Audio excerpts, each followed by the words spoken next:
I feel happy to be able to talk to you this time. Great. So let's come to our topic. If it is possible for you to outline this basic law and how it was established. Now, for the actual details about the basic law, I think Mike's book, The Freedom Undone, and I think you guys are also covering that, is going to be much more useful. But what I can say, so this were not asked, and I still remember when Emily Lau at the time as the keeping Hong Kong people up. Hong Kong people are betrayed by the United Kingdom. And Margaret Thatcher was very angry. And, this is as best as the thing that we could get for you guys. The Sino-British Joint Declaration was not as bad as people had fear. And probably just if you have no choice, you just accept it and hope for the best. And then its own basic law with those people in power in Beijing, Hu Yaobang, Zhou Jiang, and Deng Xiaoping basically went and we have all these reformers in China. China is just going to really fundamentally change. And then the basic law also involved voices of the people, even though there were no elections. It's hard to know, who were important. But even early on, there were already signs that Beijing did not sign the British Joint Declaration. There were already calls for direct elections beginning in 1988. Beijing is very backtrack on it. So I remember those were the years when I was a university student. I remember that I was a journalism student. That one of my professors commented on Serbia, particularly, decided, and he was so afraid, so upset that this is an example of how not to ask questions in a survey. And then in 1989. It was Tiananmen, and Beijing began to see basic law that actually came about, actually laid down the seed of its own future destruction. So you talk about, Hong Kong people using the basic law. What is interesting is that I graduated, did my first job, really hated it, and then I worked for Martin Lee. And I remember why after a while I quit was because Martin's position was the basic law contained fundamental flaws, and that we asked for the law to reflect fully the promises made in the Sino-British. Of course, that happened. And then 1997, I think nobody talk about it anymore.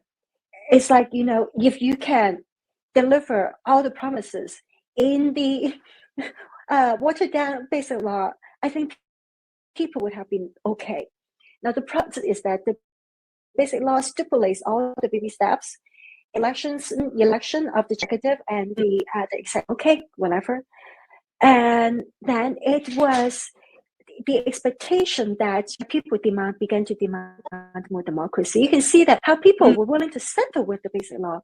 And then it's only like trying to, things are not written down. That means shelving of the Article 23 legislation, that the call into Article 45, 23 group. And so composition of the selection of the chief executive and the legislature up to 2007 operate. And then Beijing came down with a decision. No, we have to wait for another 10 years. And people were so quiet. So quiet that they just waited. Okay, we'll wait for another 10 years. Thai then said that, okay, well, then we need to have occupied. If we're going to be serious about the 10 years, we are going to have to ask for, get consultation and preparation. Beginning from 2014, you have genuine elect in 2017, 2018. Actually, this is what I want to say, basic law. But after 1997, everyone was just willing to, okay, you tell us to wait. You tell us to take baby steps, we'll take the baby steps in the first 10 years. You tell us that for 10 years, in another 10 years, the steps are going to be frozen. Okay, we'll wait. But not any longer. This is how the protests flare up. Okay, I see. So I would like to ask you why people, even though, for example, they have discontent, but still they wanted to wait. So do you think it's because people still believe that CCP taking it seriously someday in the future? The way that I see it is just like how it's that we are not giving up, and it's not we're marching in 1989. and then 500,000 in these days. So many Hong Kong people are in Taiwan, and one observation Hong Kong people have of Taiwan is the civil society there is actually weak. There's democracy because it's democracy from the top down, and so Hong Kong people are very organized. But just because you're organized, just because you're loud enough, it doesn't mean that you can get what you want. And then it's like, what can you do? You still have to, you can't be sleeping in the street every day. But people did not like it. They were, and at every step of the way, people complain. But again, it's like there's not much we can do. So I really don't think in the CCP, but rather thinking that. Okay, we have to accept this reality, and would turn out to be so easily corruptible. We felt that, I think a lot of people felt that Hong Kong's freedoms, institutions, the rule of law, they were pretty solid, very established for a long time, not new, unlike many other cases. So I think that was the confidence there, and also accepting reality.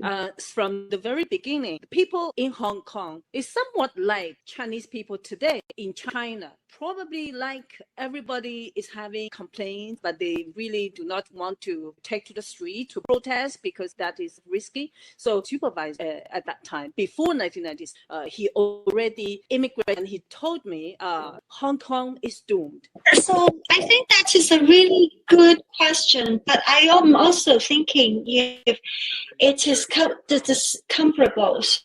So I was protesting until 2019. No one expected to get a hit, being arrested when you go protesting. And so in a way that it was almost fun, because you go with your friends, you dinner, and you go home and you feel good that you've done something. So I think now it is very angry, but yet at the same time, people don't dare say anything. Or if they can't bear it, they leave. And so they are also thinking and behaving kind of like, what a mainland Chinese would do. But for a long time, it wasn't the case. And so I would say people didn't expect it.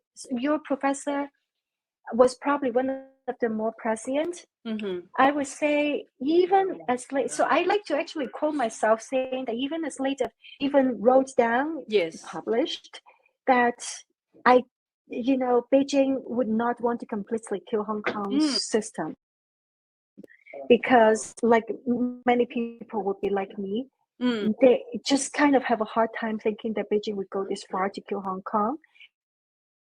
And then when I don't get it.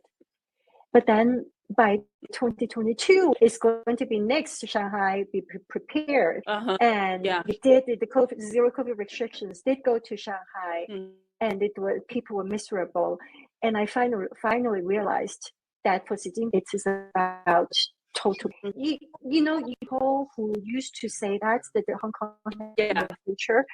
But at the same time, I would also say that voice was not very prominent, but we had enough power to resist a lot of the things going on, that we believe in basically Hong Kong's institutions, or believe that it would still ultimately be in Beijing's interest not to kill Hong Kong. And then about the 2 annual protests in Hong Kong organized by Hong Kong Alliance and another organized by Civil Human Rights Front, a coalition of about 50 organizations after 2003. I would say that this is a very good and mature platform. So I would like to go back to 1989. What they do beyond these 2 days?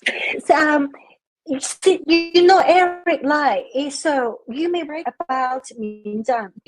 He was Zhang Zhangxi, the Chinese U chair, and then he was also involved in Minzhang. Because so in a way that the alliance, because it was formed in 1989 and then stay on, and the Democratic Party, a lot of overlapping, because essentially it's the same people who have formed the alliance, was also like, well, now what do we do? Today's tenement, we try to ask for citizenship rights from UK passports from the UK, and they shut us down, the Beijing government, and which means that you need to form a party. And so pretty much the same people then move on to form the United Democrats of Hong Kong. That is when I worked with them in 1990. 1991 to 93, 94. And then, but because the same people overlap so much, by the time that there was every movement, once you become seen as being established, people don't like you anymore. So the Democratic 94 to form the Democratic Party of exactly the same thing, go march and go protest, go sing some songs, light candles, and then go home and achieve nothing. So the arguments were already there. And then in 2003, what is interesting is that it was a group of others who came out to mobilize support with the rainbow pamphlets, and Mike was one of those, but also Audrey, really Margaret, Audrey, you, and all those people. And new faces, new forces, and they mobilized over the previous 10 years. So until up to 2003, their attendance was going down. You can look at it anymore. And then in 2000, 500,000 people show in the street. And young people, overwhelmingly young people, new faces. So represented a new face of the movement. And from the Article 23 Concern Group, then they turn around to form the Article 45 Concern Group to form the Civic Party. The Civic Party got a lot of seats, and the Democrats were like, sure, we share so much ideas, ideology, and everything. So 2 years later, the Civic Party was also considered stale and outdated. And so you had these other radicals who came out to want to kind of get, it was like, you guys are not doing anything. So it becomes like that. But you're quite right about about Minzhen, because and also that you mentioned the 2 annual protests. Very often people now, especially young people who began their protest live only in 2019, they don't know that what really matters is not just the 2 days of protest and then go have dinner and then the next day you forget about it. Because these organizations will spend all this time, the rest of the whole year, holding meetings, helping each other verifications, and conducting workshops and getting connected. Essentially, all the civil society building happened to agree on, this year's theme is going to be this and that, how we are going to, coordinate who's going to do what.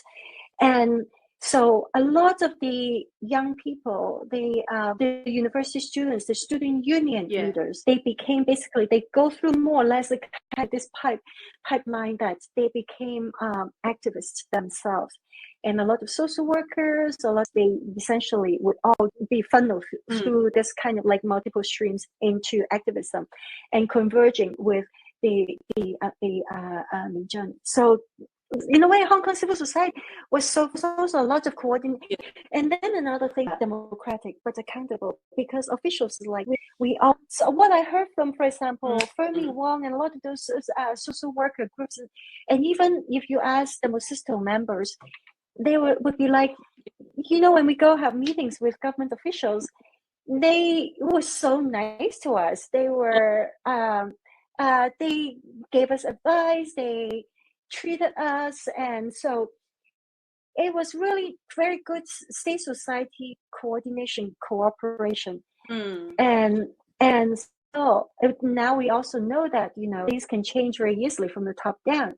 Once the top imposes orders, nobody dares deviate. I guess if you don't sign the pledge that you're going to abide by the basic law, and that's true. If we compare with 2019, 2012 protests was kind of quite successful. That assessment is 7 out of 10. So now if we move on to the students' protest, or we say students and younger adults, I think it's very different from the older generation's protest. So their protest is very regular, and then the younger students, they have very clear appeals. So then it was seen as being too established and professionals, and then they formed the Civic Party. And then a few years later, they were also seen as being too established and outdated. And so then the students came out. Yes. The students actually first protested against high-speed railway, and then also they protest against the district. On the way, because everywhere you build high-speed railway, because you have the straight line, so all the villages along the way are destroyed. And students began to protest about that in 2009. And then a lot of the same young students going out to protest in their school uniforms after school. Many of them would then join Joshua Wong, Alice Chow, and Nathan Law in 2012. Now, their own group, the Mosisto, and so what is interesting is that by 2019, they were also seen as outdated. Joshua Wong was in jail on June 9th, on June 12th, June. And the smartest thing he did was, after coming out of jail, was not to presume to be the leader of a movement that he didn't help organize, but to just stay quiet. So this is very important, because also in 2014, why the movement in 2019 had no leader? Because people learned from the letter. There were a federation of university students, and then also the young Demosisto. People did not like that. So already the current that peaceful protests are useless emerged in 2014 in a way that the Occupy movement failed, no less because they didn't have the authority to lead. Then Itai wanted to conduct a poll on whether to stay or to retreat. He couldn't even do it. He was stopped from doing it. And so he didn't dare do it without sufficient support. And so a duration of students announced that we're going to storm the government house. That was a disaster, because they did it under immense pressure by the radicals already. Clear goals. We want democracy. We want to the alliance. Essentially, the alliance number one goal to Shenzhen and Pingfan, and then and also Chinese democracy. And then when it comes to Hong Kong itself, it's always about, we need democracy in order to protect Hong Kong's freedoms. Hong Kong people never believe that. Through all those years, it's always about asking, pressing for more democracy, and every step of the way was rejected. I don't think that ICNC people, I think the goals are clear. And the way also why I argue in my 2020 piece in the GOD is, every time we score a victory, so 2003, we thought that we won, always punic, and these are victories in battles. And then in 2012, the government shelved the celebrated we scored victory. But again, it was just a battlefield victory, and that became Hong Kong's second government after 2003. It was the behind the scene things that would actually begin to pick up pace, eating out Hong Kong's autonomy. Then it was also you guys don't want to have a particular course on national education. Doesn't matter. They were pushing out national education through history, through Chinese, these other subjects. I still remember when I finally began interested in Chinese history, because I was like, oh my God, I read the same Chinese history textbooks as all these other guys across the border. I took exactly the same belief that unification was always China's destiny, that everything about Chinese tradition is all about, we are not fit for democracy, and all of those lies. I believe in Oxford to promote that. And so essentially the whole package basically was just broken into separate pieces. And now they all come back together. After I felt very sad in 2020 is because every single victory that we got was punitive victory, a particular battlefield. And in the end, Beijing is very determined to completely bulldoze the whole thing. And this is also kind of what you're from Canada could kind of believe. Essentially, if we really go back to the North, I would also like to attribute there's a whole tenement being the subversive base from day one. So thank you. When we talk about strategy, we want to say that we need to find a goal. That goal should be guiding all the battlefield. Yet, when we review the Hong Kong movements, we find out that yes, we have the battlefield, the strategic, or the final victory. So I think probably that is because we have a final goal, but we do not have a strategy to find a way to achieve that. They do not really have a long-term plan. Just like what you say is, and yet it will never happen. So at least will do by themselves. But at least if you want to be a leader, to lead the people to that final victory, then you have to start to plan from that time. I think probably realize in their heart that this will not happen. So we have to do something from the very beginning. So I actually know the ICNC people so well, and I know the argument so well, and I teach global struggles for freedom. The one thing is that I think it is correct that there was not a very strong strategy, because people, the Venezuelans, when Nicaragua, they realize they share so much in common in every single case. I think that's but yet at the same time, I think this is where I disagree with ICNC, and I know the literature so well. Sometimes I also say I don't even know how to talk to them guys, and I know them, and then I and channel with them. I actually got together when we were barely PhDs. Is that every single movement, both successful and failed cases, especially versus I like to teach about Ukraine first and then Hong Kong second. Single, you give me all the reasons for Hong Kong's failure according to ICNC's playbook. They turned to violence. They didn't have a strategy. They did, the opposition leaders didn't like each other. Whatever reasons, I can list exactly the same thing that happened in Ukraine, whether in 2004 during the Orange Movement or in the Maidan movement of 14. So what explains success versus failure strategy? But rather give someone to basically is to chicken out. Yanukovych, and then in another case, so if you look at South Africa, what strategy did they have? They hated each other. They India. I've written articles on it. Is that who is the Indian leader? Gandhi. Not Gandhi. Yeah. Gandhi is nobody. For India, it is actually he's a hero for the rest of the world, but not in India. And essentially, and then the second issue I don't think that Hong Kong political leaders, just even though when I said that they're very quiet, when 10 years, then when they issue a decision, you guys have to wait for another 10 years. People it was actually a deep understanding. A lot of people didn't really want, in the end, Beijing was just going to completely erase everything that we value. And so what could you do? You are not allowed to win, but if you do not lose ground, or if you lose ground, and look at Ukraine today, support.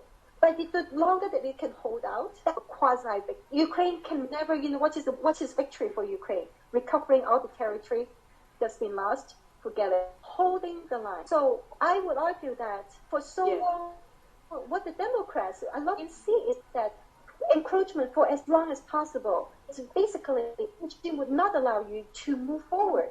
So if you can all stand together and hold the line, or you eventually going to be bulldozed, but still, if you can snap. So that is what I would say 3 decades of democracy movements managing to hold the line, so that Beijing wanted to impose national security law as early as 2003. Yes. It managed to move the line for 20 years. Actually, a lot of people do not see. So you would like to say itself in 20 years. Itself is a success already, a victory, right? It is the best that we could do. It's just like, you ask Ukrainians, if they manage to, hold the line, don't want to lose.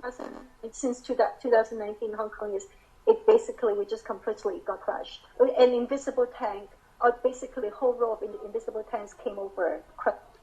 So if time could go back, do you think there is a way for the Hong Kong people find a way to achieve their goals? Of course, peacefully. I do believe that my argument right that they're not, and so essentially don't think that. I just don't think that we could have done anything better. I think that intuitively, because people will ask, the intensity of protest only invited the severity of the crackdown, but the crackdown was going to come no matter what. Why about in 2019?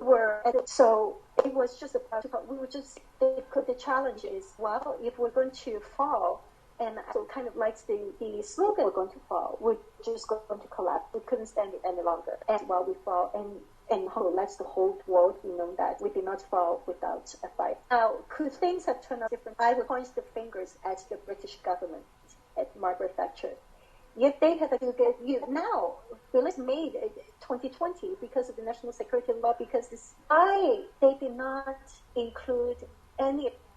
It's not enough to file an agreement with the U.S. There was no enforcement mechanism. And two, when Hong Kong people, all the councillors and legislative councillors, telling we need protection. Give us the UK passport. Give us protection. Because we know that with the exit option, uses the exit option, they knew that they had a way to go, and so they would have to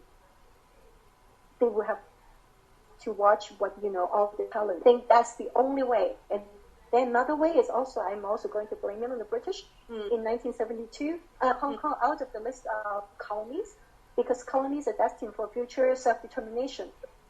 And actually, it's the UK that bears essentially all the responsibilities. Not that the Chinese government it doesn't bear responsibility, but they were the people who sold us out. Everything that they could grab. The UK basically cannot deny its responsibility if we were going to rewrite history. Yeah. So actually, for us in China, I think the lesson that we can learn is that we should not always try to hope for any Western government. Continue with the 2019 movements were partially repressed by strong violence. And why do you think they face such a tough? Respond to the point about Western government. I think you're quite right that every democracy has to come from its own people. Now, this is not to say so because I also co-founded the Hong Kong Democracy Council and I worked in the Congress and stuff. The usefulness is very limited. And you have to translate your cause into ways that affect their interest before they would take any actions. So the Hong Kong Democracy and Human Rights Act, it was killed. It went nowhere for 5 years until the 1 million protest in June. And then after June, Pelosi said that I'm going to really, pass it as soon as we go back to session. And in 2019, it was sitting in the Senate for so long until the invasion of the two universities, Chinese U and O, in real life, that finally Mitch McConnell could not resist the pressure to table it. And so then it passed the Senate and then the next bill, the Hong Kong Autonomy Act, I don't want to go into details. It really is just something that members of Congress passed, but it has no teeth. It's useless, just so that they can say that they've done something. And then what is the most important thing that could really help people is humanitarian migration. Now, again, people talk a lot, but then ultimately it was supposed to go on a fast track in the Senate. Ted Cruz just said, I'm afraid that there are going to be Chinese bias among Hong Kong people. So he said, no, I object to immigration for Hong Kongers. They just have to go through the same long line for everybody to get asylum, which means many years. I know most people, other than one case, who got it in 6 months for some U.S. in 2019. They still have not heard anything. So that is the government part. On the other hand, there are other interests, many more. So the former presidential candidates of Venezuela, the former opposition leader of whatever country, they're all in the United States. They're all in exile. And people going essentially because our experience is so simple. We really have to form a kind of democracy alliance together because dictators sharing their surveillance technology, they're sharing their police training and all of that. Another aspect of international collaboration is useful, but then they don't really have a lot of resources. Ultimately, the British Joint Declaration was filed with the UN. China voluntarily signed. What it hates the most is when the UNHCR writes a report on Xinjiang. This is why they took so much effort. They went through so huge lengths to silence the report, to try to make sure the report is not going to be too critical and then try to silence it. It really wants to get legitimacy from the UN system from other countries. And if you're going to have, France and Germany and the United Kingdom and the United States, not just that they're not reliable, but they also are seen as essentially this what all the national security laws are targeted, cutting off any kind of foreign collusion. But the UN is the one way. Now that's another question you had about, now I forgot the other question. So we were students. Actually, the government were not so harsh. Yeah, so this is also another thing they learned from Ukraine. And I also tell the students that Hong Kong people play Winter on Fire in many street corners and also through the whole summer. And it is just so striking how protesters learn from the Ukrainian opposition. At the same time, police tactics also learn so much. In Ukraine, they target first aiders. They target first aid stations. They target people's heads, their eyes, their head, to maximize injuries. When someone was killed, was fired and fell, and another person goes to try to rescue the body.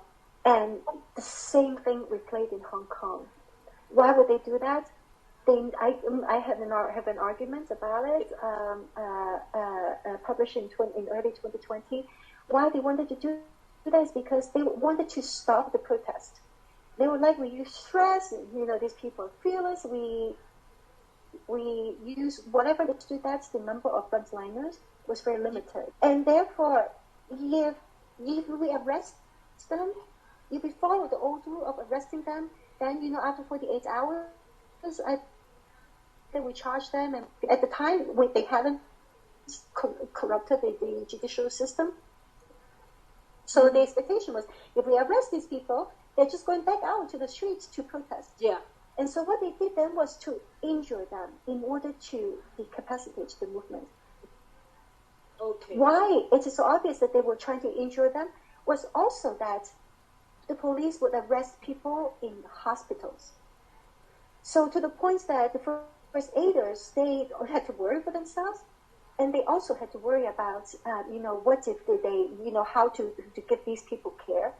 And then another thing is there was this famous case of a UST student who jumped off a shopping mall and then he was denied the ambulances tried to rescue him, but then they would be late for over an hour and then died. This is all right. They wanted these people to die. I suffered from such severe injuries. So that's deliberate. If we arrest them. If we arrest them, essentially it is a whole campaign to decapacitate the protesters. There's another even more sinister reason. Okay, so actually the deliberate on July 1st, to deter the other people, right? To deter the other people and to also make these people who cannot return disable them, so that they cannot return. They are so injured. And then there's another. If we take a good lesson from ICNC, repression should backfire. Except that Beijing learned all of those lessons from ICNC and Jinsha. Backfire, and if that helps to convince people that nonviolence has failed us, great. So why police officers understood very well that at every single protest site there were multiple people filming them. Apple Daily was there, Stand News was there, Citizen News was there. The New York Times had 30 people in. Every single police abuse, act of police abuse, was filmed caught on film live. Why would they want to do that?